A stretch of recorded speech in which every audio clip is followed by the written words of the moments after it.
tiens à remercier toute l'équipe de Gérant Débat, et plus particulièrement le pôle conférence, qui a largement œuvré à l'élaboration de cet événement. Je tiens aussi à remercier Grenoble École de Management et Oresis, qui nous soutiennent tout au long de l'année. J'ai pris maintenant d'accueillir nos deux modérateurs, Hilaire et Cassel, ainsi que monsieur le député, Daniel Bompard.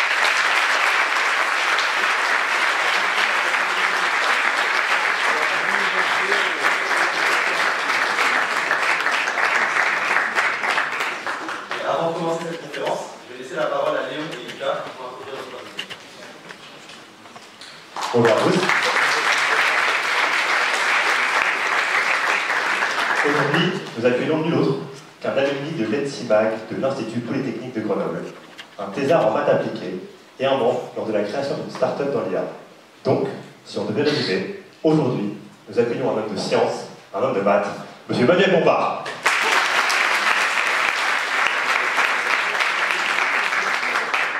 Bon, Léon, je ne veux pas trop te casser ton délire, mais là il y a écrit député des Bouches-du-Rhône. Ah bon? Ah oui, mince, c'est vrai. Mais Lucas, rassure-moi, tu fais encore des maths. Bah, bien sûr, comme tout bon politicien, il utilise des chiffres, des stats, un petit peu comme on lui semble. Mais comment est-ce possible? Comment est-ce qu'un homme de science comme vous a-t-il pu se réduire à faire de la politique? Eh bien, laisse-moi t'expliquer. Monsieur Bompard, vous êtes le fils d'un informaticien devenu exploitant agricole et d'une mère fonctionnaire dans le logement. Vous grandissez entre la Loire et la Drôme. Vous vous enchaînez ensuite par Grenoble. Et dans notre très chère ville, vous décrochez, comme dit précédemment, un diplôme en ingénierie à l'ENSIMAG, avant de vous envoler ensuite pour l'université Nice-Sophia Antipolis. Ah ouais, le mec il va au soleil et tout. Et oui. Et au bord de la mer, vous validez votre thèse en maths appliquées en aéronautique. Monsieur n'est pas n'importe qui. Mais pourtant épris des maths, vous abandonnez peu à peu ce premier amour au profit d'un autre, la politique, avec laquelle votre relation dure depuis bien plus longtemps qu'on pourrait le penser. Vos premiers engagements datent en effet de 2004. À l'ancienne. Mais votre révélation arrive en 2009, lorsque vous intégrez le nouvellement créé Parti de gauche, porté par sa tête de proue, M. Jean-Luc Mélenchon. Ensuite, vous faites une ascension fulgurante, et après avoir été secrétaire du Parti de gauche, vous devenez son directeur de campagne. Et voici là le début d'une longue et belle histoire d'amour, car cela fait maintenant 16 ans que vous êtes membre des partis de Jean-Luc Mélenchon. Félicitations, les noces de cristal, ça se fête. En effet, vous et lui, c'est contre vents et marées.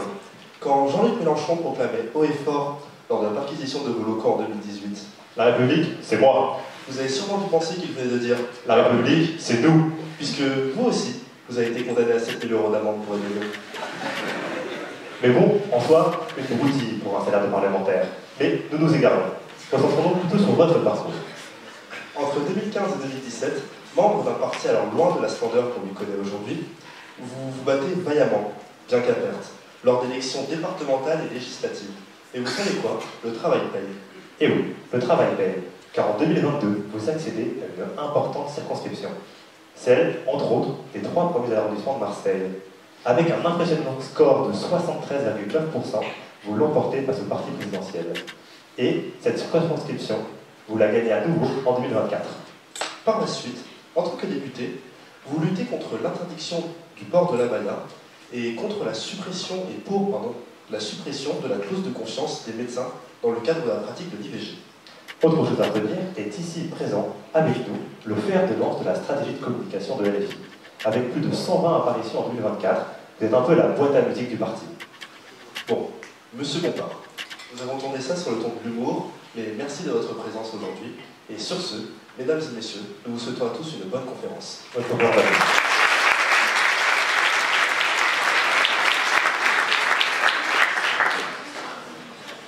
Alors, monsieur Bompard, j'espère que vous avez apprécié votre petite vidéo. Merci en tout cas d'être parmi nous pour échanger pour cette conférence. Je vous propose d'articuler cette conférence en 3 parties. Une première, vous laissez vous présenter en 5-10 minutes votre parcours, vos engagements politiques, pourquoi vous avez intégré les défis. Ensuite, nous allons poser quelques questions avec Hilaire. Et à la fin, nous allons laisser le public échanger avec vous pendant 10 minutes. Et si ça vous va, je vous laisse vous présenter. Merci, bonjour à toutes et tous. D'abord, je vous remercie évidemment de votre invitation. Je suis très heureux d'être avec vous pour ce moment d'échange. Et comme ça a été dit tout à l'heure dans le petit portrait, je remercie les personnes qui l'ont fait. Je viens pas à Grenoble en terre inconnue, puisque effectivement j'ai passé une partie de mes études ici. J'ai grandi, je suis né dans la Loire, mais j'ai grandi et fait une grande partie de ma scolarité d'abord à Valence dans la Drôme. Et après j'ai rejoint Grenoble pour y faire ma prépa, mon école d'ingénieur, l'INSIMAG ici à Grenoble. Donc je connais un peu cette ville, ses engagements. Et c'est aussi ici que personnellement j'ai commencé mes premiers engagements militants, ça a été dit tout à l'heure, parce qu'en 2004 notamment, il y a eu à l'époque, je parle comme des personnes sans doute pour vous, mais en 2004, il y a eu une bataille avec le gouvernement de l'époque sur ce qu'on appelait le contrat première embauche. Et c'était un peu ma première mobilisation, car qu'avant je m'intéressais à la politique, mais je ne le faisais pas forcément de manière encadrée ou de manière collective. Et quand il y a eu cette bataille sur le contrat première embauche, sur le campus de Saint-Martin-d'Hères, pas très loin d'ici, c'était effectivement mes premières mobilisations. Et puis ensuite, en 2005, il y a eu un grand débat en France autour du traité constitutionnel européen. Et c'est vrai que ça fait partie aussi d'un élément important de mon engagement politique, même si à cette étape-là, à ce stade-là, en vérité, je n'étais pas organisé politiquement. Je me retrouvais en vérité pas dans les organisations, les partis politiques qui étaient présents.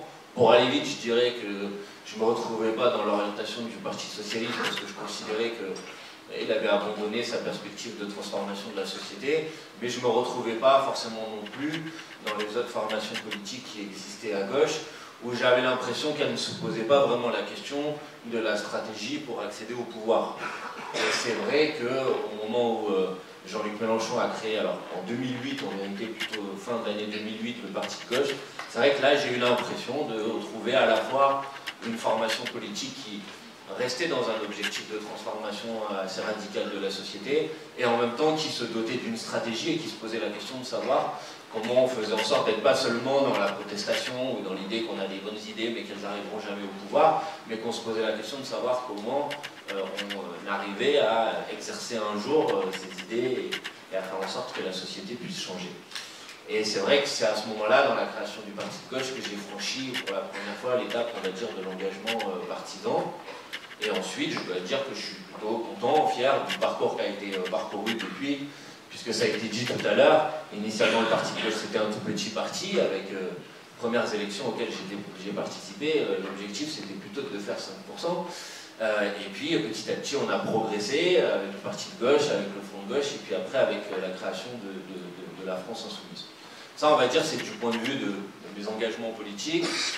Avec, au début de mon parcours, en vérité, plutôt un engagement qui était un engagement militant. Voilà, moi j'ai commencé comme militant au Parti de gauche, j'ai pris peu à peu des responsabilités. J'ai effectivement été à plusieurs reprises directeur de campagne de Jean-Luc Mélenchon, à l'élection présidentielle de 2017 notamment, et puis à l'élection présidentielle de 2022. J'avais alors peut-être plus un rôle plus dans l'ombre, on va dire.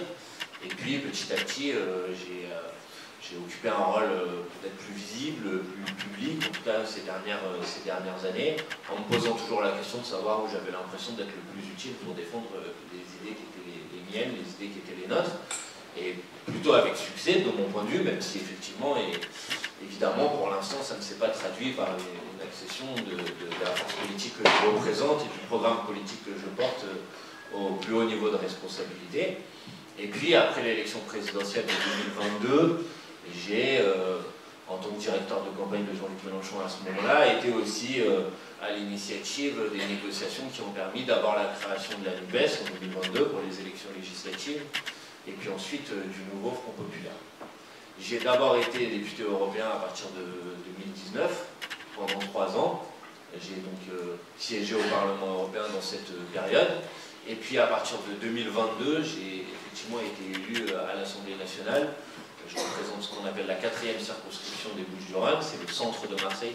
Pour les gens qui connaissent un petit peu Marseille, ça commence au Vieux-Port, ça va jusqu'à la Belle de Mai, en passant par le Panier, Noailles, Belzance, l'hypercentre et le début des quartiers populaires de Marseille.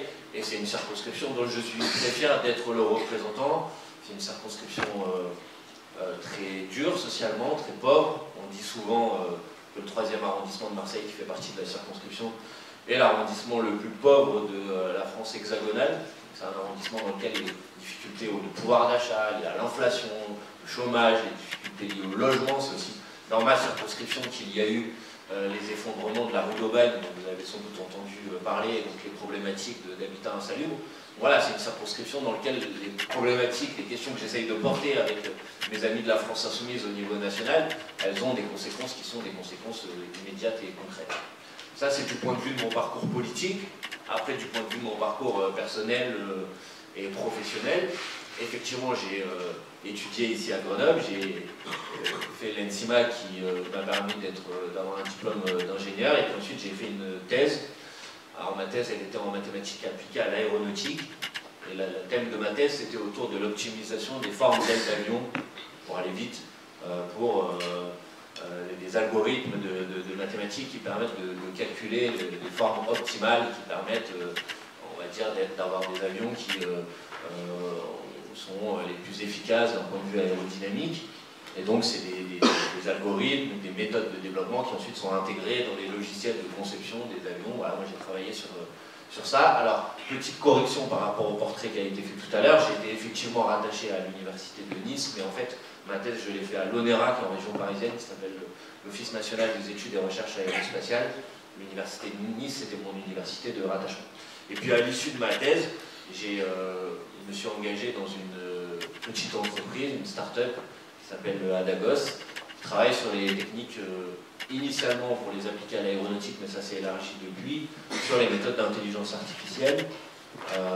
J'ai travaillé jusqu'à au moment où j'ai été élu député européen. Donc en parallèle, j'avais mon engagement politique et mon engagement professionnel.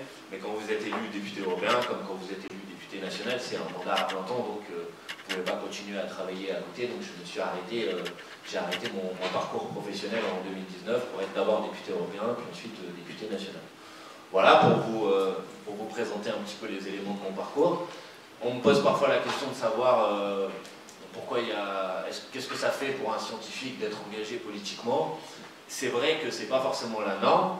C'est vrai que les figures politiques que peut-être vous avez reçues ici ou vous pouvez voir à la télévision, elles ont davantage souvent des parcours de formation de type sciences politiques, formation en droit, des gens qui ont été avocats par exemple.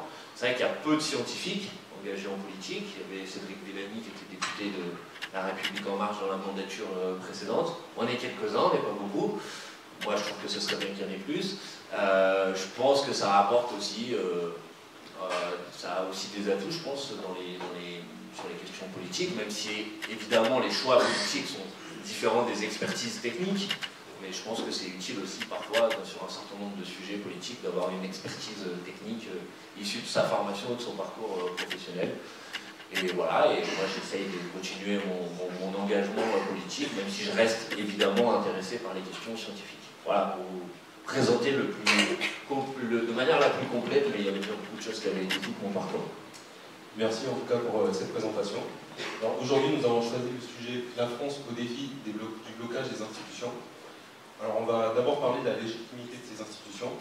2024 fut une année particulièrement dure pour la politique française, entre la démission d'Elisabeth Borne, suivie de Gabriel Attal, qui suit la dissolution du gouvernement par Emmanuel Macron. À cela s'ajoutent les manifestations des agriculteurs, la crise en Outre-mer, puis la motion de censure du gouvernement Barnier.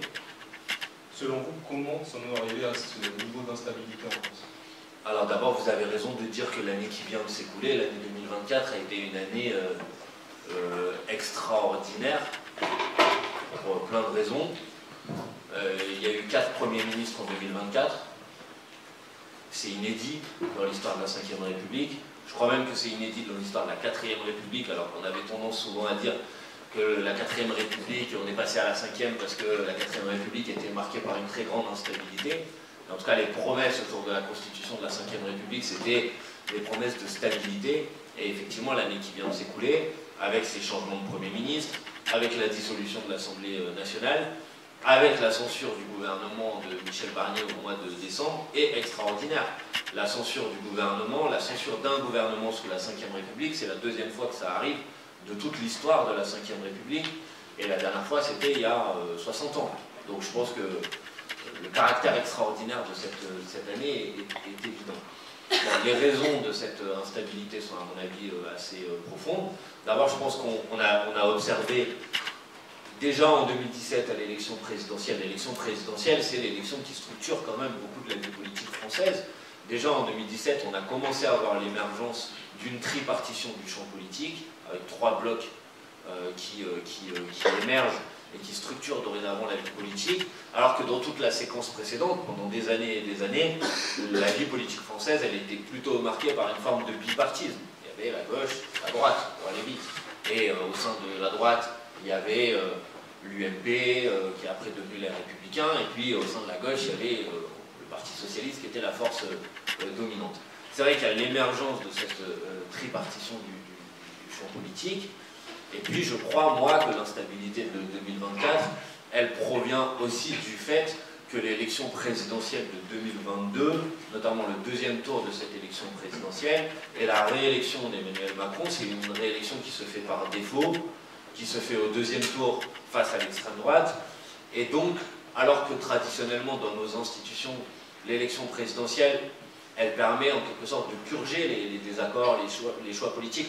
On n'est pas toujours content, et parfois on est même très mécontent du résultat de l'élection présidentielle, mais on est dans une démocratie et on dit bon, j'ai eu l'occasion de m'exprimer et la démocratie a parlé, donc il y a un nouveau président élu, on peut continuer à combattre sa politique, on peut être en désaccord avec les choix politiques qu'il fait, mais on a l'impression que notre point de vue, il a été entendu dans l'élection présidentielle. Et je pense que la configuration de la campagne de 2022, d'abord, qui a été occupée pendant une très grande partie par le déclenchement de la guerre en Ukraine et la volonté d'Emmanuel Macron à l'époque de fuir en fait tous les débats politiques qui étaient les débats politiques structurants du pays, et ensuite la configuration spécifique du deuxième tour de l'élection présidentielle de 2022 font que je pense que le pays, le peuple, de manière générale, il a eu l'impression de ne pas pouvoir totalement dire son mot au moment de l'élection présidentielle de 2022.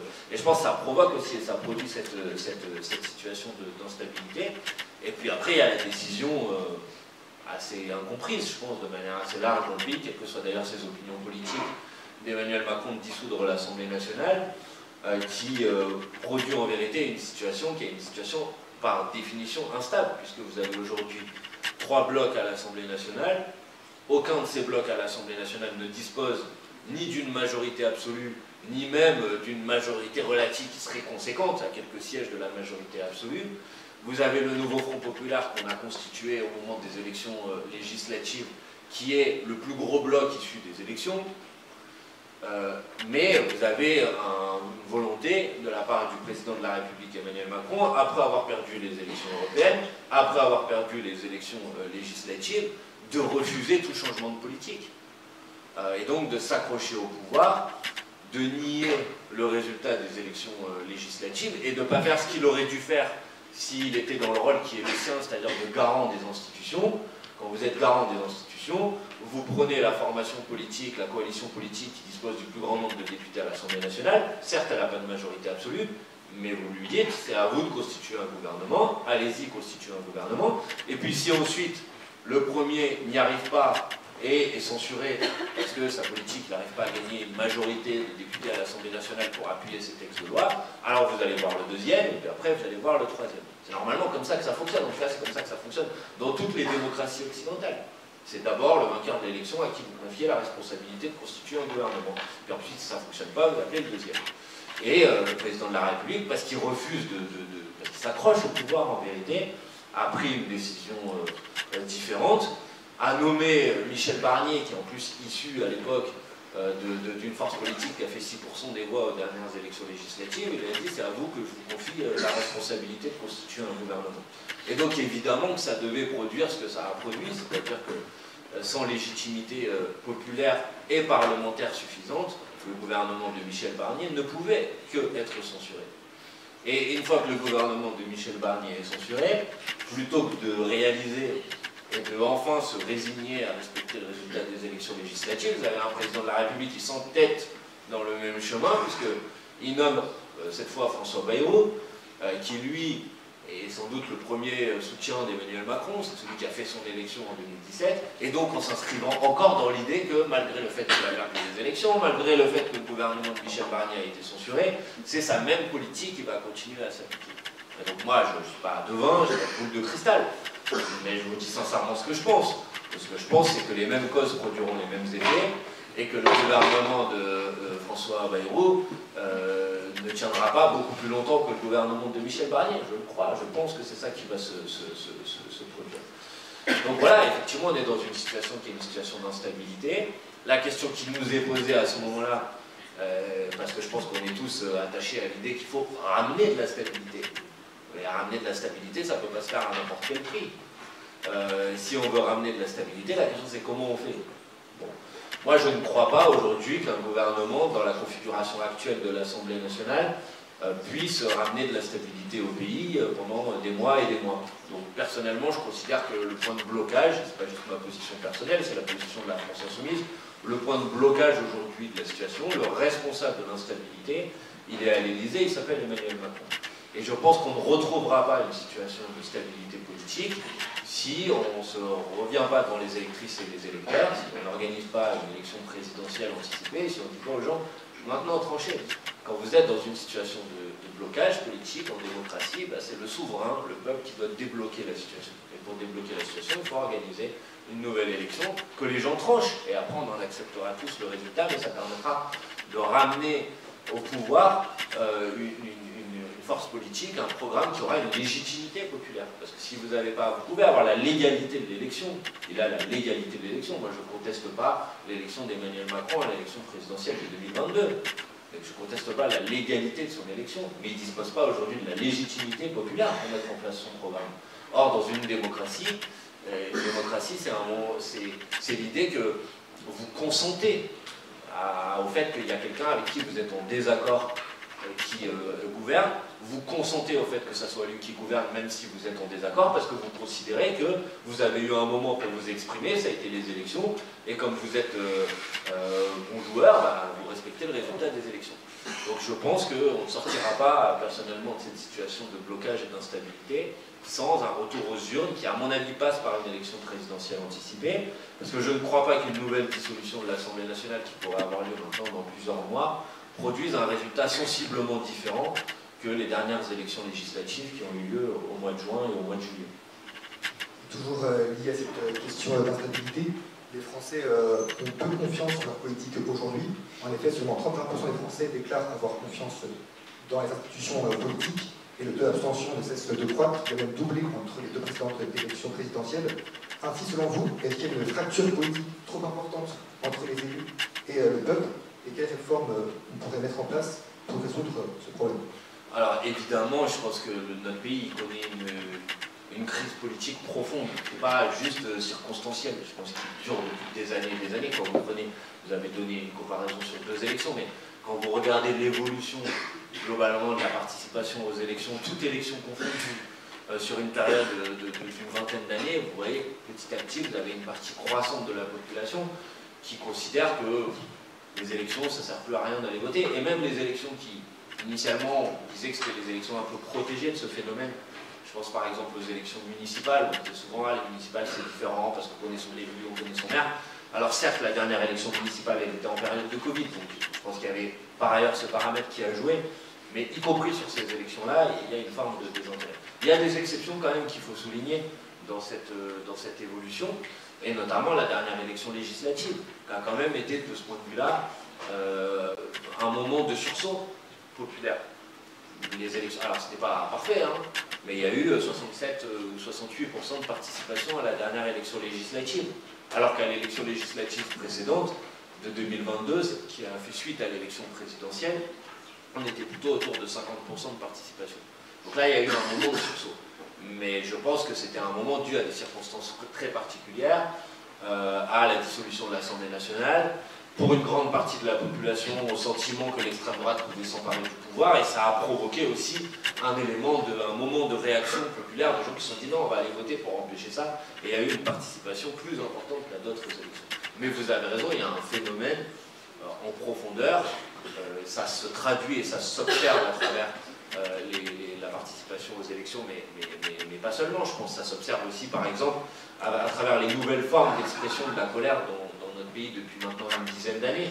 où avant vous aviez des mouvements sociaux qui étaient des mouvements sociaux structurés, autour des organisations syndicales, autour des organisations politiques. Et là vous avez vu l'émergence de mouvements plus inorganisés, je pense à la mobilisation des Gilets jaunes en particulier. Tout ça, à mon avis, dit quelque chose effectivement de cette crise politique profonde. Donc la question qui nous est posée quand on est responsable politique, hormis, parce que ça peut être le cas de certains, si on se dit que moins les gens participent et plus ça nous permet de garantir notre maintien au pouvoir, je pense qu'il y a des gens aujourd'hui dans notre démocratie qui misent sur l'idée que de toute façon, comme de toute façon l'abstention est un phénomène qui est un phénomène socialement situé, c'est pas toutes les catégories de la population qui s'abstiennent de la même manière. Hein, l'abstention elle frappe plus les jeunes, l'abstention elle frappe plus les quartiers, les catégories populaires. Donc il y a des gens pour qui finalement l'abstention c'est pas vraiment un problème. Parce que leur électorat est plutôt l'électorat qui se mobilise le plus aux élections et ils se disent bon, ça me garantit et ça me permet d'assurer ma domination sur la vie politique française pendant des années et des années. Mais si vous pensez pas ça et si vous êtes attaché au contraire à l'idée qu'une démocratie elle fonctionne bien quand vous avez une grande et une immense et si possible l'intégralité de la population qui participe au grand moment démocratique, vous ne pouvez pas accepter cette situation, vous la considérez normale. C'est la raison pour laquelle nous, à la France Insoumise, à chacune de nos élections présidentielles, ça a été le cas en 2022, ça a été le cas en 2027, ça a été le cas en 2012, en 2017, en 2022, on a toujours mis comme une des premières priorités de nos propositions programmatiques l'idée qu'il fallait reconstruire les institutions du pays. Pour une raison simple que tout le monde peut comprendre, c'est que si les gens ne croient plus aux règles du jeu, parce que si les gens ne vont plus voter, c'est parce qu'ils ne croient plus aux règles du jeu, alors vous pouvez faire les promesses que vous voulez, mais à la fin ça ne résoudra pas le problème. Si vous voulez résoudre le problème, vous devez reconstruire ensemble le pays, le peuple doit reconstruire ensemble ses institutions. Si vous ne croyez plus aux règles du jeu, vous devez reconstruire ensemble les institutions. C'est pourquoi nous on a toujours défendu à la fois l'idée du passage à la 6e République, mais au-delà du simple passage à la 6e République, parce qu'il y a plusieurs manières de passer à la 6e République, on a toujours défendu l'idée que ce passage à la 6e République, il devait s'appuyer sur un processus qu'on appelait un processus constituant. C'est-à-dire que ça devait être, les nouvelles institutions, elles devaient être l'émanation du peuple qui s'organise, qui élit ses représentants, de débats qui s'organisent un peu partout pour dire voilà, on ne croit plus aux règles du jeu telles qu'elles sont organisées, on va reconstruire ensemble des règles du jeu auxquelles on croit. Je dis ça parce que certains peuvent dire, oui, il faut faire la 6e République, mais on va mettre en place un comité d'experts, de 8 chercheurs en droit constitutionnel qui vont essayer de corriger les dysfonctionnements de la 5e République. Certes, il y a des dysfonctionnements de la 5e République qu'il faudrait corriger, mais si vous ne posez pas la question d'un mouvement populaire profond qui vous permet de vous redoter de nouvelles institutions, alors je pense que vous ne répondrez pas et vous ne réglerez pas le problème de la fracture entre la classe politique et la population. Ça, c'est, à mon avis, la clé, à mon avis, pour répondre à cette difficulté. Et puis après, ça c'est un appel à tout le monde. À un moment, c'est aussi, si on a l'impression que cette classe politique ne répond pas aux préoccupations de la population, bah, il vaut mieux la remplacer. Donc c'est aussi un appel à l'engagement militant, à l'engagement, quelles que soient vos idées, mais si à un moment vous avez l'impression que ceux qui dirigent aujourd'hui ne vous représentent pas, ou ils vous représentent mal, bah, à un moment le mieux c'est de s'engager et de les remplacer. En tout cas moi c'est le raisonnement qui a été le mien au moment où je considérais que la manière avec laquelle était gouverné ce pays ça n'allait pas, et je me suis dit bah, comment on fait pour le transformer, bah, on va s'engager pour essayer de le faire. Voilà, pour répondre à la question, je pense que la clé, à mon avis, c'est de se doter de nouvelles institutions, de construire ensemble ces nouvelles institutions pour qu'on ait une démocratie qui fonctionne mieux aujourd'hui. Et une démocratie qui fonctionne mieux aujourd'hui, c'est une démocratie qui est aussi adaptée au moment, à l'état de la société dans laquelle on est aujourd'hui. Je vous donne juste quelques exemples, mais quand les institutions de la 5e République ont été mises en place en France, il y avait une seule chaîne de télévision. Quand les institutions de la 5e République ont été mises en place en France, Internet n'existait pas. Quand les institutions de la 5e République ont été mises en place en France, on n'avait pas le droit à l'avortement. Quand les institutions de la 5e République ont été mises en place en France, personne ne parlait de l'écologie, de l'épuisement des ressources naturelles, du fait que notre société, notre fonctionnement, notre économie doit être compatible avec les limites planétaires. Quand Internet a été quand la 5e République a été mise en place en France, l'homosexualité était considérée comme un délit. Il y a plein de sujets sur lesquels la société, heureusement, a évolué. Et à partir de ce moment-là, les institutions, elles sont aussi à l'image de la société qu'elles prétendent gouverner et organiser. Donc je pense aussi que pour cette raison-là, on a besoin de nouvelles institutions, pour que ces nouvelles institutions, elles tiennent compte aujourd'hui des questions centrales, la question écologique. Il n'y a quasiment rien dans la Constitution aujourd'hui sur la question d'Internet. Il y a plein de questions politiques qui sont posées par l'émergence d'Internet, des réseaux sociaux, qui devraient être aussi prises en compte dans une Constitution qui doit garantir des droits, des libertés de manière importante, en lui donnant des valeurs constitutionnelles. Donc vous voyez, pour toutes ces raisons, je pense que si on veut apporter une réponse aux problèmes que vous posez, je crois qu'il faut travailler à de nouvelles institutions et ça reste pour nous, les Insoumis, une grande priorité politique. Du coup, pour revenir sur cette 6e République, vous avez mentionné l'action des citoyens dans la constitution de cette République. Est-ce qu'on pourrait alors imaginer des référendums pour avoir l'avis du peuple sur des questions et quelles priorités institutionnelles vous voudriez mettre en place dans une potentielle 6e République? Alors, d'abord, comme je le disais, pour nous, en tout cas, dans notre projet politique, la 6e République, elle doit être l'émanation de ce qu'on appelle un processus constituant. Le processus constituant, ça s'est fait dans un certain nombre de pays dans le monde. C'est-à-dire que, prenons l'hypothèse que Jean-Luc Mélenchon, un candidat de la France insoumise, est demain élu président de la République.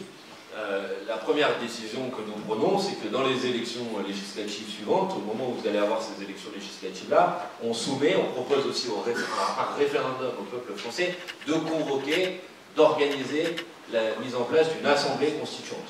C'est un référendum, est-ce que vous êtes pour, est-ce que vous êtes contre le fait de lancer ce processus constituant. Puis ensuite, vous avez ce processus constituant. Et dans ce processus constituant, ça veut dire que les Français désignent des représentants dans une assemblée qui est différente, séparée de l'Assemblée nationale, parce que ça va prendre un certain temps. Alors que l'Assemblée nationale va continuer à gouverner le pays sur ses grandes urgences, les grandes questions auxquelles il faut répondre tout de suite. Mais à côté, vous avez une assemblée spécifique qui s'appelle l'Assemblée constituante, qui se met en place et dont la mission, c'est de travailler, de construire de nouvelles institutions et les institutions d'une 6e République. Et ça, c'est un processus qui prendra du temps, qui prendra 1 an et demi, 2 ans. Et à l'issue de ces travaux, cette nouvelle constitution, issue de cette assemblée constituante, est à nouveau soumise à un référendum au peuple français pour leur dire est-ce que vous êtes pour, est-ce que vous êtes contre le fait qu'on se dote de ces nouvelles institutions. Et sans doute faut-il fixer un certain nombre de règles, en tout cas c'est ce que nous on avait proposé. Par exemple l'idée qu'on ne peut pas être membre de l'Assemblée constituante si on a été membre de l'Assemblée nationale dans la mandature précédente. Par exemple que si on est membre de l'Assemblée constituante, on ne peut pas être membre de l'Assemblée ou du Parlement suivant, pour garantir aussi le fait qu'on n'organise pas la Constitution pour ses propres intérêts personnels. Ensuite, qu'est-ce qu'il faudrait mettre dans ces institutions, cette constitution de la 6e République? Bon, évidemment, vous comprendrez que si je vous dis que je suis favorable à une constituante, c'est-à-dire à l'idée que ces institutions elles doivent être écrites collectivement par le peuple français, et je ne vais pas vous dire, on va mettre en place ce travail-là, ce processus, mais voilà quel sera le résultat de ce processus. Par contre, évidemment, on a des idées sur ces sujets-là et donc des choses à proposer. Premièrement, je pense qu'il faut rompre avec ce qui est la maladie de la 5e République, qui est le présidentialisme. C'est-à-dire cette idée qu'une fois tous les 5 ans, vous votez pour un homme, un président de la République. Et d'ailleurs, d'un certain point de vue, la situation que l'on vit aujourd'hui, elle démontre bien le problème de la 5e République. Vous élisez un président de la République et vous ne disposez, vous, citoyens, d'aucun pouvoir pendant 5 ans pour qui rende des comptes, pour pouvoir remettre en cause sa présidence s'il bloque le pays, s'il fait autre chose que ce qu'il a défendu pendant l'élection présidentielle, etc. Donc je pense qu'il faut rompre avec le principe cardinal de la 5e République, qui est l'irresponsabilité politique du président de la République. Alors que dans d'autres démocraties dans le monde, et en particulier en Europe, le chef de l'exécutif, c'est le Premier ministre.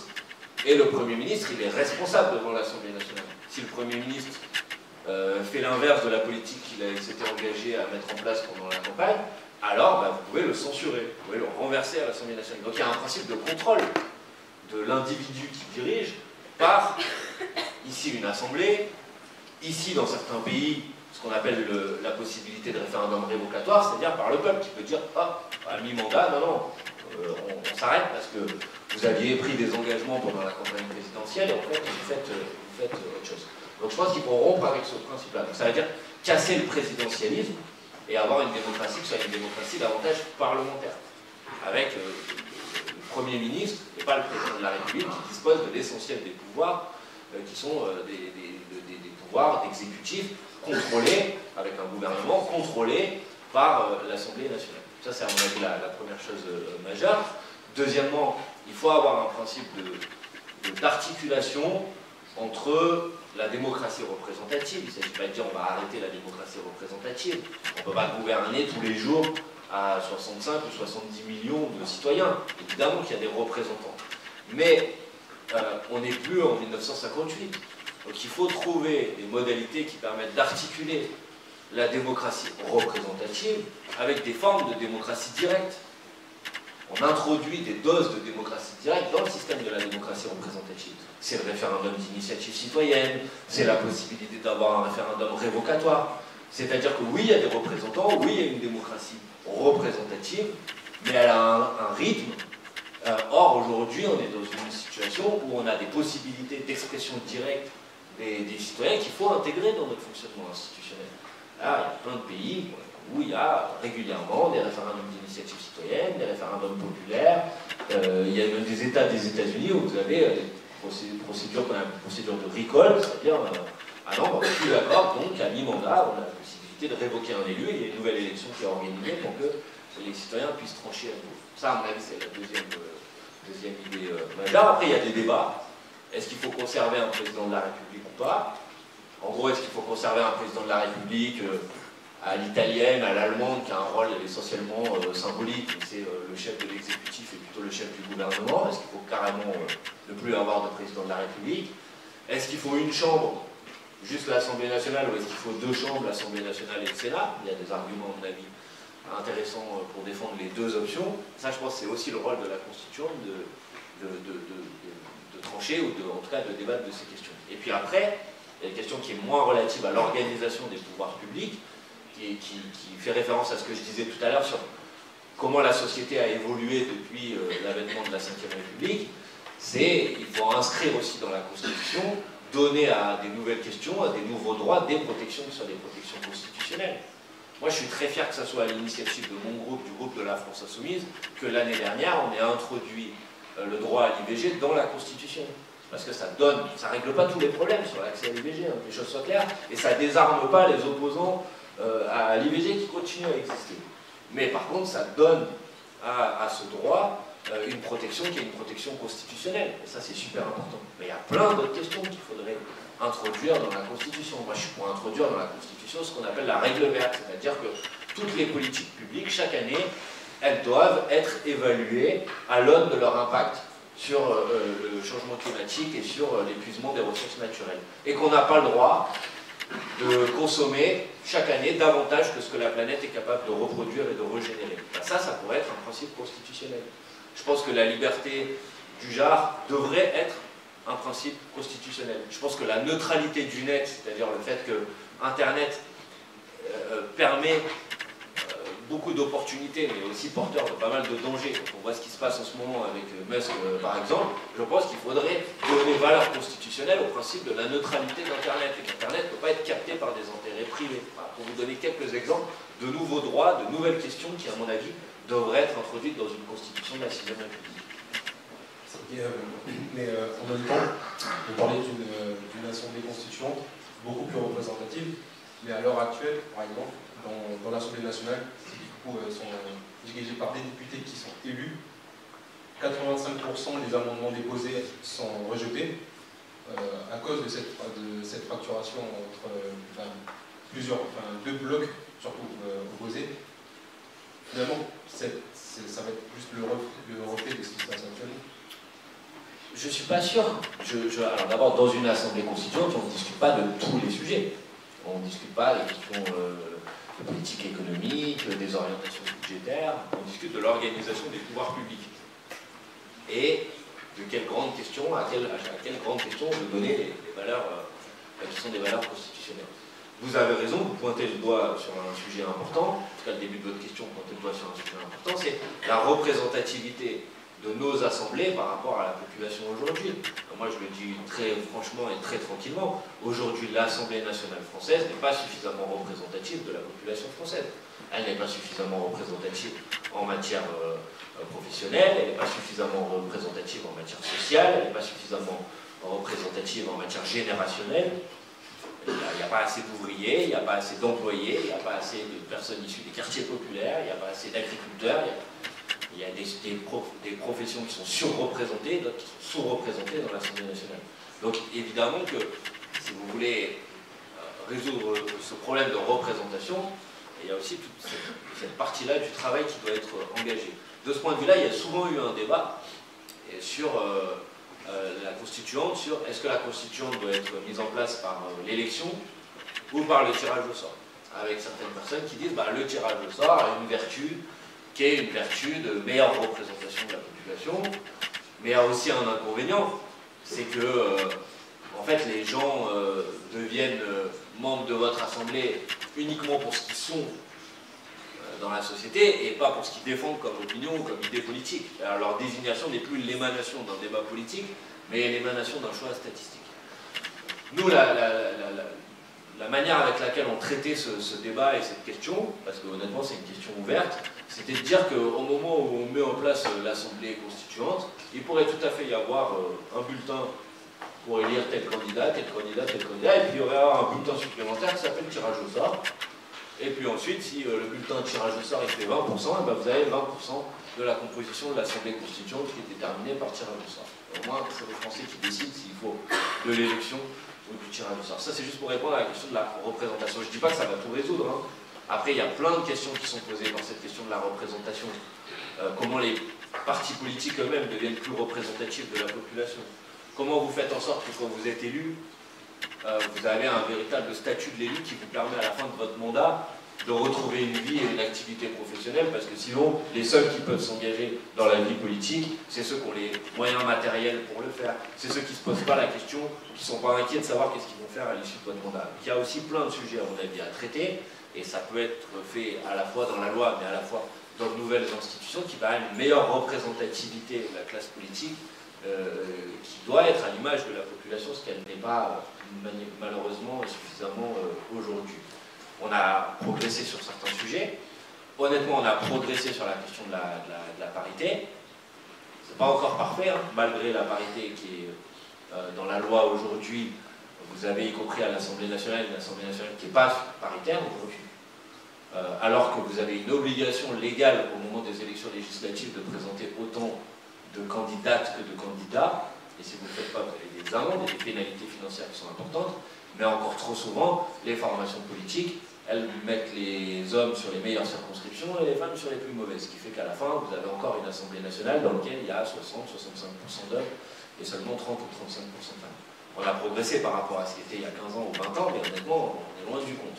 Donc je suis d'accord que cette question-là de la représentation, elle doit aussi être réglée. Ensuite, vous posez une autre question qui est la question d'éventuel blocage politique. S'il y a blocage politique au niveau des représentants, bah à la fin, moi je dis la même chose que pour l'élection présidentielle, c'est-à-dire que c'est le peuple qui doit trancher. Donc si dans la Constituante, il y a des sujets qui font débat, sur lesquels l'Assemblée n'arrive pas à se mettre d'accord, l'Assemblée constituante, il y a tout à fait la possibilité que ça soit tranché par référendum, par les citoyens. Parce que là, au moins, vous aurez plus ce problème de blocage politique. Maintenant, pour vous répondre franchement, la difficulté, moi, en tant que parlementaire à l'Assemblée nationale, à laquelle on a été confronté ces derniers mois, c'est pas le fait qu'on n'arrivait pas à faire voter des amendements à l'Assemblée nationale. Hein. Dans le débat sur le budget qui s'est ouvert et qui a eu lieu au mois d'octobre ou au mois de novembre, des amendements sur le budget à l'Assemblée nationale, on a fait voter plein. Alors, le problème, c'est que vous avez ensuite un outil qui s'appelle le 49.3, qui fait que vous avez un gouvernement, une fois que vous avez eu tout le débat budgétaire et que vous avez fait voter plein d'amendements, peut-être qu'on y reviendra si vous avez des questions sur le budget, qu'on a réussi à faire voter par une majorité de députés à l'Assemblée nationale, vous avez un gouvernement qui arrive et qui vous dit 49.3, et peut-être que vous ne le savez pas, mais quand le gouvernement déclenche le 49.3, non seulement vous ne votez pas sur le texte de loi à la fin, mais c'est pire que ça. Au moment où le gouvernement utilise l'article 49.3 de la Constitution, il choisit quel texte sur quel texte il engage la responsabilité du gouvernement, et donc il choisit parmi tous les amendements qui ont été examinés, les amendements qu'il a envie de retenir et les amendements qu'il n'a pas envie de retenir. Donc on se retrouve dans une configuration où nous on fait un mois de débat à l'Assemblée nationale, où on fait voter des amendements, on fait voter une taxe sur les 147 milliardaires, on fait voter une taxe Zuckman qui permet aux entreprises de payer effectivement leur impôt là où elles réalisent leur chiffre d'affaires. c'est des mesures de justice fiscale qui en plus rapportent de l'argent, alors tout le monde dit qu'il faut lutter contre le déficit, et puis à la fin vous avez le gouvernement qui arrive et qui dit bah, votre amendement je le raye, votre amendement je le raye, votre amendement je le raye. Donc à mon avis, la difficulté aujourd'hui du fonctionnement de l'Assemblée nationale, c'est plutôt les pouvoirs exorbitants dont dispose aujourd'hui l'exécutif pour contourner, faire taire l'Assemblée nationale et faire ce qu'il veut, en répondant aux injonctions d'Emmanuel Macron plutôt que des 577 députés de l'Assemblée nationale. Merci beaucoup. Et maintenant, une dernière question liée à l'efficacité de nos institutions. Vous êtes notamment membre de la Commission de la Défense nationale des Forces armées. Ainsi, avec plus de 3 000 milliards d'euros d'aide publique en 2024, la France continue d'augmenter les dépenses dans le secteur de la défense et prévoit d'atteindre 70 milliards en 2030. Selon vous, ces investissements sont-ils nécessaires pour l'avenir du pays? Bon, d'abord, alors effectivement, moi je suis membre de la commission de la défense depuis 2024. Avant, pendant 2 ans, j'étais membre de la commission des finances à l'Assemblée nationale. Donc effectivement, on est confronté aujourd'hui, et c'est sur ça d'ailleurs que le gouvernement de Michel Barnier est tombé, à une question centrale, c'est un dérapage des comptes publics. D'ailleurs, la commission des finances de l'Assemblée nationale s'est installée comme commission d'enquête pour comprendre ce qui s'est passé, parce qu'entre les prévisions que le gouvernement nous avait fait, moi j'étais membre à l'époque de la commission des finances à la fin de l'année 2023, et la réalité du déficit qu'on a découvert en juillet, en août et surtout en septembre 2024, comme par hasard après les élections législatives, il y a une différence qui est une différence majeure. Donc vous avez raison de dire qu'il y a une question aujourd'hui sur comment on fait face à ce dérapage du déficit. Après, il y a plusieurs manières de répondre à cette question. Certains vont défendre que pour répondre à cette question, il faut réduire les dépenses. Et souvent, quand vous regardez la télévision, on vous dit la seule manière de lutter contre le déficit, c'est de réduire les dépenses. On peut considérer qu'il faut réduire les dépenses. Mais c'est mensonger de dire que c'est la seule manière de lutter contre le déficit. Si vous voulez lutter contre le déficit, vous avez plusieurs options. Vous pouvez effectivement réduire les dépenses, vous pouvez aussi augmenter les recettes. Les deux conduisent à la réduction du déficit. Après, on peut défendre telle option ou telle option, mais c'est pas honnête, c'est pas loyal de dire la seule manière de lutter et de réduire le déficit, c'est de réduire les dépenses. Moi, personnellement, aujourd'hui, je considère que, je ne parle pas uniquement de la défense, je dirais un mot sur la défense, mais je considère aujourd'hui que la situation de nos services publics, que la situation de l'école publique, avec des problèmes de non-remplacement des enseignants et des professeurs, avec de plus en plus de gamins aujourd'hui qui se retrouvent pendant des journées où ils n'ont pas d'enseignants en face d'eux, avec une situation de l'hôpital public qui est franchement calamiteuse en France. Enfin, ayant en tête que maintenant, chaque été, vous avez des dizaines de services d'urgence qui sont fermés en France. On est en France. On a quand même les moyens d'avoir un système de santé qui soit un système de santé de qualité. Vous allez aujourd'hui à l'école, dans n'importe quelle école, c'est le cas dans ma circonscription, je suis sûr que c'est le cas ici à Grenoble, dans une école sur deux, il n'y a pas d'accompagnant pour les élèves en situation de handicap. Juste, il n'y en a pas. Donc vous avez des élèves en situation de handicap qui viennent à l'école et qui ne sont pas pris en charge. Et après on nous dit l'école publique, elle doit donner lieu à l'égalité de chacun devant l'éducation. Mais c'est pas vrai. Il n'y a pas d'égalité si un élève qui vient en situation de handicap, il n'a pas quelqu'un pour s'occuper de lui. C'est pas vrai. Je prends juste cet exemple-là, mais je pourrais vous en prendre plein. École publique, hôpital public, dire nos services publics, ils sont à l'os aujourd'hui. Et face à cette situation, vous avez un gouvernement, le gouvernement de Michel Barnier, qui vous dit bon, on va supprimer 4000 postes d'enseignants supplémentaires. Parce que vous comprenez, il y a des déficits. Et ben, moi, j'assume de vous dire que si on veut lutter contre le déficit, pas de problème, j'ai plein de solutions à proposer, mais ça passe pas par la réduction du budget de l'éducation nationale, ça passe pas par la réduction du budget de l'hôpital, par exemple, ou du budget du ministère de la Santé, ça passe pas par la réduction du budget de l'enseignement supérieur et de la recherche comme c'était proposé, ça passe pas par la réduction du budget des départements et territoires d'outre-mer, quand on sait, vous l'avez dit dans votre introduction, la situation ici à Mayotte, ici en Martinique, et vous y avez peut-être été attentif ces derniers mois. Donc moi je dis, et sur la question de la défense c'est pareil, moi je ne suis pas un aficionados des politiques de défense, mais un pays c'est normal qu'il se dote des moyens nécessaires pour pouvoir garantir et assurer sa protection, et surtout et en particulier dans un moment de tension internationale, où vous avez des affrontements de grandes puissances Et là, avec maintenant l'arrivée au pouvoir de Donald Trump aux États-Unis, où tous ceux qui, pendant des années en France, nous ont dit voilà, c'est pas grave, on va être protégé par l'OTAN et le parapluie américain, je pense que tout le monde est en train de s'en mordre les doigts. Moi, j'assume de dire aussi sur ce sujet, après ça dépend de quoi faire, mais que la France, elle doit avoir les moyens de garantir de manière indépendante ses capacités de défense, de pouvoir protéger ses intérêts. Après, c'est autre chose de savoir si on se projette sur des théâtres d'intervention extérieure, ça c'est un autre sujet. Hein. Je parle des capacités de se défendre soi-même. Et sur ce sujet, on ne fait pas une conférence spécifique sur la défense, mais il ne suffit pas seulement de mettre des moyens. Il y a des nouveaux défis aujourd'hui qui arrivent en matière de défense, il y a l'émergence des nouvelles guerres technologiques, des problèmes de cybersécurité, de la question de la militarisation de l'espace, qui est une catastrophe. L'espace ne doit pas devenir un théâtre d'intervention et d'affrontement militaire. Donc la France, elle devrait être à l'avant-garde à l'échelle internationale d'une bataille pour dire stop, la guerre c'est pas dans l'espace. Pour prendre ces exemples-là, ça c'est une question très moderne qui devrait être traitée aussi. Mais moi je pense que pour lutter contre le problème de déficit aujourd'hui, c'est pas dans la réduction des dépenses publiques qu'il faut aller régler le problème. C'est dans le fait de dégager des nouvelles recettes.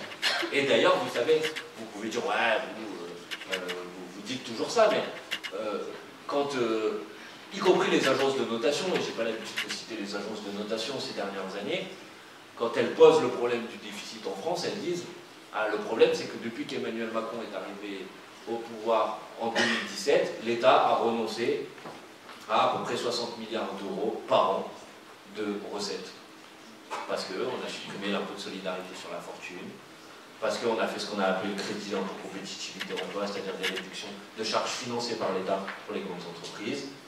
Et donc, on a renoncé à 60 milliards d'euros de recettes, et aujourd'hui, on vient nous voir, on nous dit, il y a un trou de 60 milliards, il faut le combler. Alors, et on nous dit, c'est les dépenses qu'il faut réduire. Moi, je dis, il faut remettre les recettes qu'on a enlevées. C'est pas très compliqué. Donc, je vous parlais du débat budgétaire tout à l'heure à l'Assemblée, je m'arrête après pour que vous puissiez poser votre question.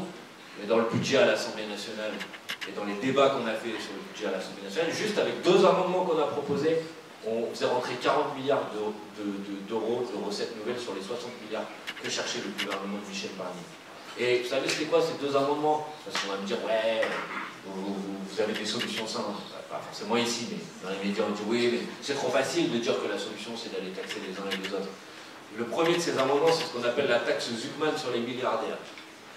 Ça a été proposé par l'économiste Gabriel Zuckman, c'est une taxe de 2% sur le patrimoine des 147 personnes qui ont un patrimoine supérieur à 1 milliard d'euros en France. 2%. Ça ferait rentrer 14 milliards d'euros dans les caisses de l'État.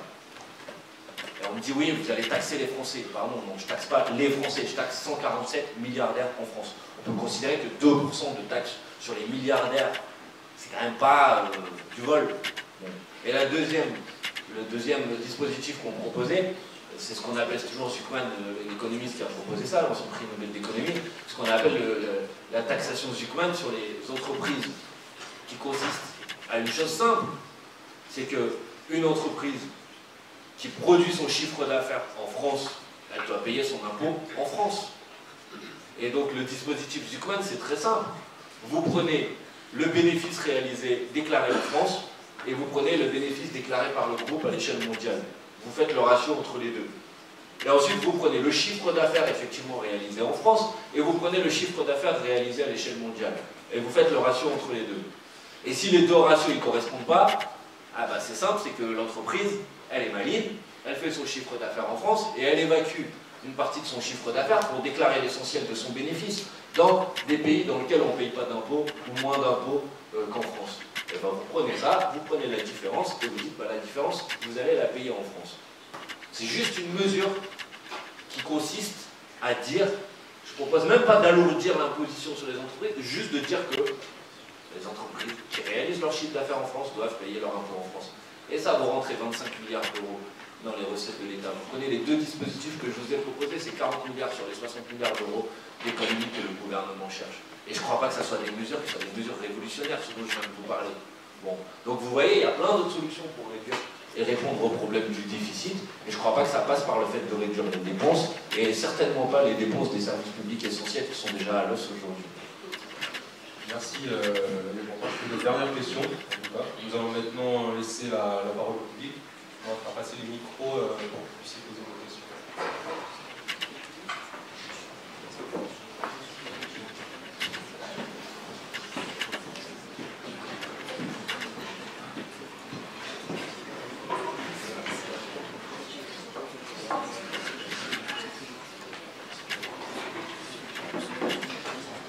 Bonjour Monsieur Bompard. Bonjour. J'ai des questions sur les médias d'Internet. On a vu de nombreux membres de la France Insoumise investir les médias politiques d'Internet. On nous a par exemple vu sur la chaîne Twitch de Nopla. On a vu Antoine Léaumont chez Daniel Raz à pleine période électorale, et on a plein d'exemples comme ça. Or, contrairement aux médias classiques, les temps de parole des hommes politiques sur Internet ne sont pas décomptés par l'ARCOM, et ce, alors que ces médias politiques d'Internet ont parfois une plus grande audience que les médias classiques. Et on sait que le décompte du temps de parole permet d'avoir une certaine équité entre les candidats, et donc garantit d'une certaine manière un bon fonctionnement de la démocratie. J'ai donc plusieurs questions par rapport à cela. Première question, est-ce une stratégie de la France Insoumise d'investir les médias politiques d'Internet? Deuxième question, pensez-vous que l'ARCOM doit décompter le temps de parole des hommes politiques sur les médias politiques d'Internet afin de garantir l'équité entre des partis surreprésentés et d'autres sous-représentés?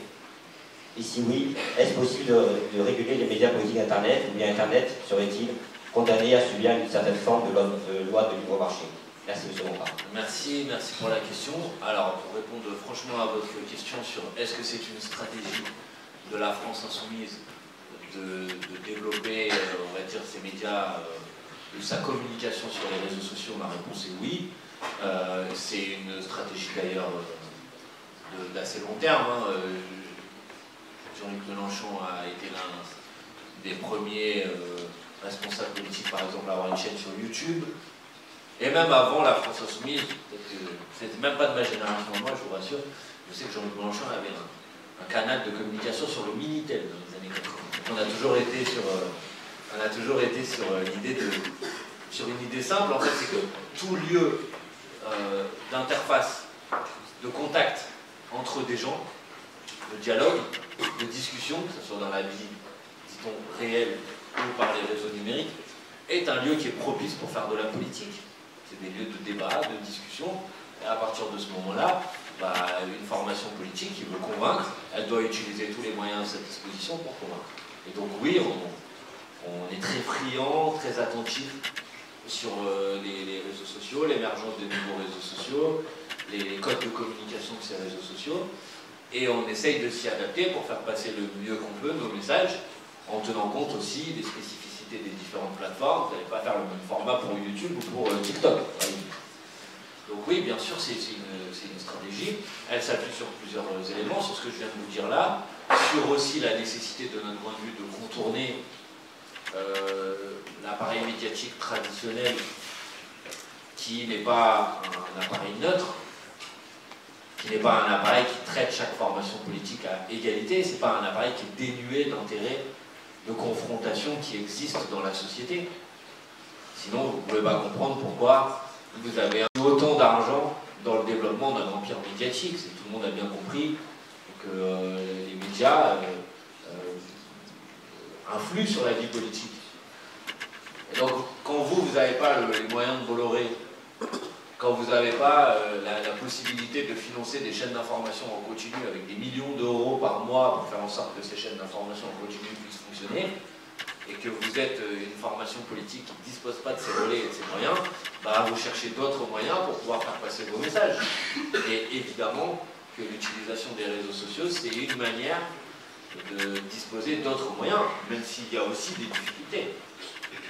La difficulté, c'est l'absence de transparence des algorithmes, c'est la capacité, et là je reviens à ce que je disais tout à l'heure, on voit comment Musk est en train par exemple d'utiliser X pour passer de plus en plus des messages politiques. Donc je ne dis pas qu'il n'y a pas de difficulté dans l'utilisation des réseaux sociaux pour passer des messages alternatifs, mais évidemment c'est un espace qui nous permet de disposer de moyens de communication, d'endroits pour faire passer nos messages qui sont déterminants. Donc non seulement on le fait, mais en plus on va continuer à le faire, et qu'à chaque fois qu'il y a un nouveau réseau, une nouvelle manière de pouvoir le faire, on essaye de s'en emparer. Ensuite, est-ce qu'il devrait y avoir une régulation de l'ARCOM, c'est à votre question, sur le temps de parole sur ces réseaux? Ça me paraît extrêmement compliqué à faire, parce que le principe de ces réseaux, c'est que chacun peut être émetteur du message qu'il a envie d'émettre. Donc imaginez que moi, par exemple, sur mon compte YouTube ou sur mon compte Twitter, je ne pourrai plus émettre mes messages parce que mon concurrent politique n'aurait pas la même audience sur son compte YouTube ou sur son compte Twitter. Là, ça me semble être une remise en cause d'une liberté fondamentale qui me paraît assez peu compatible avec l'exercice démocratique. Donc, pour répondre à votre question, je suis très dubitatif sur le fait qu'il soit possible d'avoir une forme d'équilibrage du temps de parole sur les réseaux sociaux. Les réseaux sociaux sont un espace de liberté avec ses avantages et ses inconvénients. Moi, je ne dis pas que tout est parfait sur les réseaux sociaux. Si une formation politique a l'impression qu'elle n'est pas suffisamment présente sur les réseaux sociaux, elle a la liberté de pouvoir s'y développer. Alors que si une formation politique a l'impression qu'elle n'est pas suffisamment présente sur les chaînes des médias traditionnels, là, elle n'a pas la possibilité de développer ses propres médias. Ça me semble être la différence fondamentale entre les deux. Donc évidemment que pour nous, les réseaux sociaux continuent à être un espace à explorer et à travailler, avec, comme je vous l'ai dit, des dangers qui nous appellent aussi à faire preuve d'un certain nombre de prudence et d'initiative aussi. Il y a eu pas mal d'élections ces dernières années, ça a été le cas en Espagne par exemple, où Podemos, qui avait beaucoup ciblé sur l'utilisation de WhatsApp pour passer des messages politiques, il y a eu des décisions administratives de fermer des chaînes WhatsApp dans les derniers jours d'élection, qui sont source d'inquiétude pour nous. Donc on se pose beaucoup de questions sur comment nos moyens de communication ne sont pas dépendants de décisions qui peuvent être prises par des responsables d'entreprises, de grands réseaux sociaux et qui pourraient influer à la dernière minute sur le résultat d'une élection. Mais une régulation du temps de parole sur les réseaux sociaux, je n'y suis pas favorable, en tout cas je ne vois pas comment ça pourrait être mis en œuvre. Bonsoir, je vous remercie de vos interventions. Mon souci porte sur le projet démocratique et à vrai dire, je vous ai trouvé timoré dans ce que vous avez expliqué. C'est-à-dire que de plus en plus les territoires, les régions, les localités peuvent être confrontés à leur capacité de résilience, à leur capacité à réagir. Et il me semble qu'un projet démocratique authentique veillerait ou serait soucieux à ce que le citoyen soit au bout du compte législateur, c'est-à-dire donne son accord aux lois qui sont votées, et le fait que vous proposiez une constitution qui soit représentative, certes un peu plus démocratique, mais toujours représentative, me donne moi l'impression d'une 6e constitution qui sera autoritaire, certes plutôt à gauche, mais toujours aussi déconnectée de l'émancipation à laquelle doit aspirer une démocratie, de l'émancipation de tous les citoyens avec une capacité démocratique. J'espère avoir été suffisamment clair. Ouais, merci pour la remarque. Je sais pas si c'est timoré. Moi, j'ai l'impression, au contraire, que... en fait, la question qu'il y a derrière, c'est qu'il faut... Je ne veux pas parler à votre place, hein, mais ce que je comprends un peu de votre question, c'est quand j'ai parlé de l'articulation entre la démocratie représentative et la démocratie directe. Moi, je comprends qu'on puisse se poser la question. Mon ressenti, mon impression, c'est que vous avez quand même besoin d'avoir une forme de représentativité dans votre système démocratique.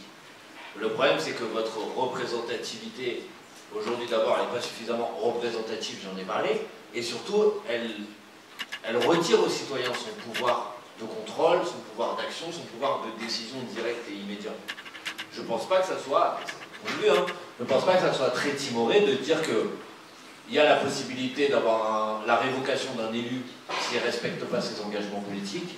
Je ne pense pas que ça soit timoré de dire qu'on a la possibilité, avec un certain nombre de citoyens qui demandent un référendum, d'avoir un pouvoir de référendum d'initiative citoyenne.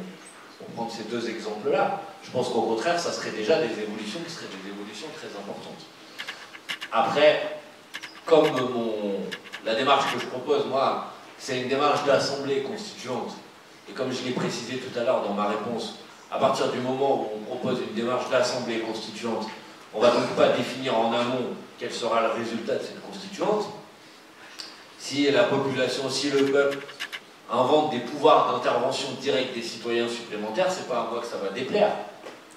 Par ailleurs, je n'ai pas listé tous les pouvoirs d'intervention directe, vous avez raison, que je suis resté à une vision qui est une vision très nationale. Mais il me semble que les principes de révocabilité, les principes de planification écologique avec des structures de déclinaison à l'échelle locale, régionale de cette planification écologique, par exemple, sont des formes d'intervention directe du citoyen dans la conduite des affaires publiques qui vont au-delà de quelque chose de cosmétique, qui serait un ajustement cosmétique de la Ve République. Alors, moi, je pense qu'il faut aller beaucoup plus loin, évidemment. J'ai l'impression que les propositions que je dresse là sont déjà assez ambitieuses, mais sans doute qu'on peut toujours aller plus loin.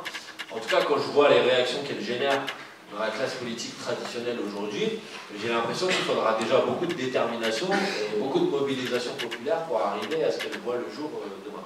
Mais je suis évidemment pas du tout fermé à des réflexions pour aller plus loin.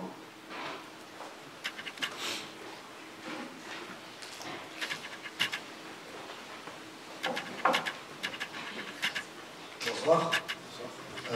Vous avez évoqué la notion de stabilité, mais la stabilité, enfin l'instabilité qu'il y a actuellement, vous l'arrivez sur une période très courte. C'est-à-dire que le recall, comme se fait aux États-Unis, ou le droit de l'égalité, empêche finalement le long terme. Vous qui vous appuyez notamment sur Zuckman, on peut s'appuyer sur d'autres théories économiques, tout comme Isabelle Jarvel, qui, pour réduire le déficit public, proposent des réformes d'investissement dans le long terme. Chose qu'il n'y a pas, chose qu'on ne retrouve pas dans cette décision publique, ou si elle existait, de quelle manière ne sera-t-il? Alors, je comprends votre question. En fait, votre question, c'est l'articulation entre le règne du temps court, de la possibilité de la révocation d'un élu, et le temps long que nécessite un certain nombre d'enjeux politiques. Et en particulier, on va dire, pour prendre cet exemple-là, qui est à mon avis le plus décisif aujourd'hui, même si malheureusement c'est celui qui occupe sans doute le moins l'actualité médiatique, c'est la question de la transition, de la planification écologique et de comment on répond à ce qui va être le grand défi du siècle aujourd'hui. Je pense que d'un certain point de vue, par exemple, quand je vous dis tout à l'heure, donner et fixer dans la Constitution des principes qui, eux, ne dépendent pas des changements politiques, des changements d'étiquette politique, des principes cardinaux, des principes organisateurs et structurants. Quand vous donnez un principe valeur constitutionnelle, c'est précisément pour le soustraire à l'immédiateté des alternances politiques. Si vous fixez dans votre constitution le principe de ce que j'ai appelé la règle verte, c'est-à-dire dorénavant vous pouvez faire ce que vous voulez, c'est la démocratie qui décide, mais par contre il y a une chose simple, c'est que chaque année, vous ne pouvez pas prendre davantage à la planète que ce qu'elle est capable de reproduire. Si vous donnez à ce principe-là un principe constitutionnel, une valeur constitutionnelle, alors je pense que vous au contraire, vous ramenez le temps long dans la vie politique. Mais après, c'est là où il y a une difficulté dans les institutions telles qu'elles sont aujourd'hui. Au nom de la stabilité, et d'ailleurs d'un certain point de vue dans ce qu'a fait le président de la République après les élections législatives, c'est que au nom de la stabilité du pays, vous ne pouvez pas considérer que cette stabilité, elle s'impose ou elle prend le dessus sur les choix souverains du peuple français. Je veux dire, c'est assez stupéfiant quand Emmanuel Macron, après les élections législatives dernières, dit « Bon, c'est vrai, il y a eu des élections législatives, il y a eu un résultat, mais moi, je dois garantir la stabilité du pays. » En fait, ce n'est pas la stabilité du pays qui garantit. La preuve, il a nommé Barnier. Barnier est tombé 2 mois plus tard. Ce qu'il cherche à garantir, c'est la stabilité de sa politique. Et la stabilité du pays et la stabilité de sa politique, c'est 2 choses différentes. Donc oui, à ce qu'il y ait, dans les principes constitutionnels, par exemple, des principes organisateurs qui ramènent du temps long, parce que moi je suis d'accord avec le fait que une des difficultés, d'ailleurs, c'est la nouvelle forme du capitalisme très financiarisé qui est le règne du temps court. Bon. Et donc il faut ramener du temps long dans la politique. C'est pour ça qu'il y a des propositions structurantes. Mais attention à ce qu'au nom de la stabilité ne devienne pas en quelque sorte le gouvernement des sachants qui impose ses choix, même quand la majorité du peuple veut faire autre chose. C'est cette articulation qu'il faut trouver entre les deux. Parce qu'il y a aussi, dans certains courants politiques, l'idée que finalement, bon, le peuple, il est trop impétueux, il ne sait pas trop ce qu'il veut, et il vaudrait mieux avoir un gouvernement d'experts qui, eux, maîtrisent les choses, les aspects techniques, etc., et qu'il saura mieux que le peuple ce qu'il faut faire pour le pays. Ça, c'est un principe qui est un principe anti-démocratique. Moi, je pense que le peuple, il est sage, que le peuple, il peut comprendre à partir du moment où il peut comprendre, il peut s'emparer, il peut prendre les bonnes décisions, à partir du moment où vous construisez votre système démocratique de telle sorte que le peuple il se prononce effectivement sur les grands enjeux qui se posent à lui. Donc voilà comment moi, je ne prétends pas que ma réponse répond complètement à votre difficulté, parce que c'est une difficulté inhérente au fonctionnement d'une société, mais la manière avec laquelle je considère qu'on peut y répondre, c'est en fixant un certain nombre de principes qui sont des principes organisateurs et structurants et qui permettent de sortir du règne du temps court, mais en maintenant la possibilité des alternances politiques. Puis après, il y a des garde-fous. J'ai parlé de la révocation des élus. Il ne s'agit pas de dire que vous allez pouvoir révoquer un élu 2 semaines après son élection. Dans tous les pays où il y a des procédures de recall, des procédures de révocation, on dit que ça ne peut être qu'à mi-mandat. Donc vous élisez quelqu'un pour 5 ans, bah, c'est à partir de 2 ans et demi, et pas au bout de 6 mois que vous allez pouvoir l'enlever. Parce que sinon, effectivement, si vous passez votre vie tous les 3 mois à organiser une nouvelle élection pour changer votre dirigeant politique, bon, là c'est le règne du temps court. Voilà comment je pense qu'on peut répondre un peu à cette préoccupation et à ce souci.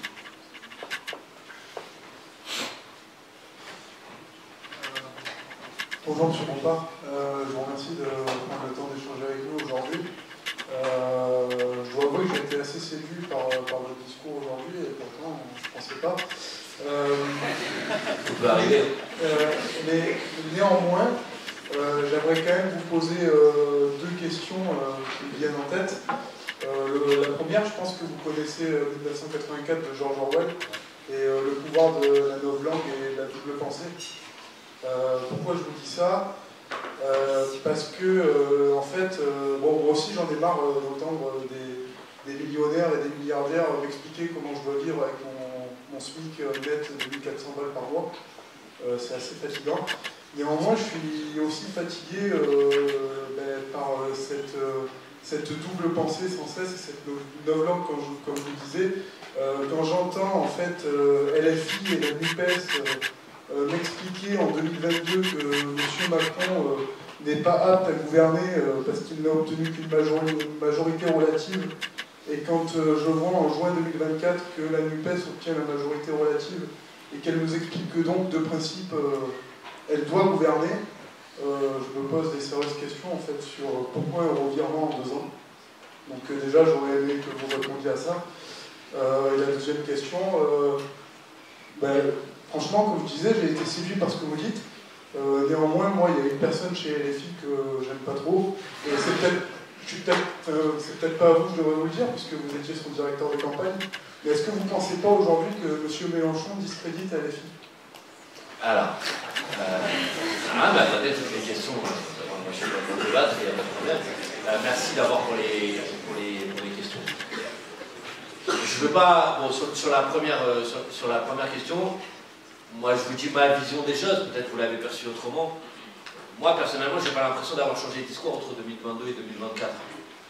En 2022, au moment des élections législatives, j'ai pas contesté le fait que le président de la République appelle au gouvernement une personne issue de son camp, puisqu'il disposait du plus grand bloc politique à l'Assemblée nationale et que c'était légitime.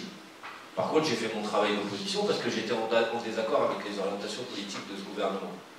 Et j'ai considéré que mon travail devait être de rappeler que les propositions, les orientations politiques que défendait ce gouvernement n'étaient pas soutenues par une majorité des députés à l'Assemblée nationale. Aujourd'hui, je dis exactement la même chose. Je ne dis pas que le NFP dispose d'une majorité de députés à l'Assemblée nationale. En mathématiques, c'est clair, c'est pas le cas. On a 193 députés, il y en a 577, il en faut 289 pour avoir une majorité absolue à l'Assemblée nationale. Par contre, c'est le NFP qui est le bloc qui s'est présenté ensemble au moment des élections législatives qui dispose du plus grand nombre de députés. Puisque derrière le NFP, vous avez le bloc macroniste, et derrière le bloc macroniste, vous avez l'extrême droite, et après, plus loin, vous avez les républicains. Alors après, on dit oui, mais si vous prenez les républicains et les macronistes, ça fait un bloc plus important que le vote. Certes, mais ils ne se sont pas présentés ensemble devant les électrices et les électeurs. Ils n'ont pas proposé un programme commun.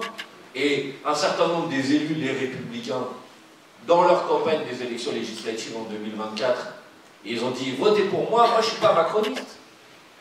Et s'ils avaient dit « Moi je suis macroniste », ben, ils n'auraient pas fait le résultat qu'ils ont fait. Donc il faut respecter les électrices et les électeurs. Donc je ne vous dis pas aujourd'hui, Macron devrait nous nommer, et ensuite les autres devraient se taire, parce que même si on n'a que la majorité relative, il devrait nous laisser gouverner comme si on avait la majorité absolue. Je ne vous dis pas ça. Je vous dis normalement le principe, le respect des principes des institutions, c'est vous appelez le bloc qui arrive en tête et vous leur laissez leur chance.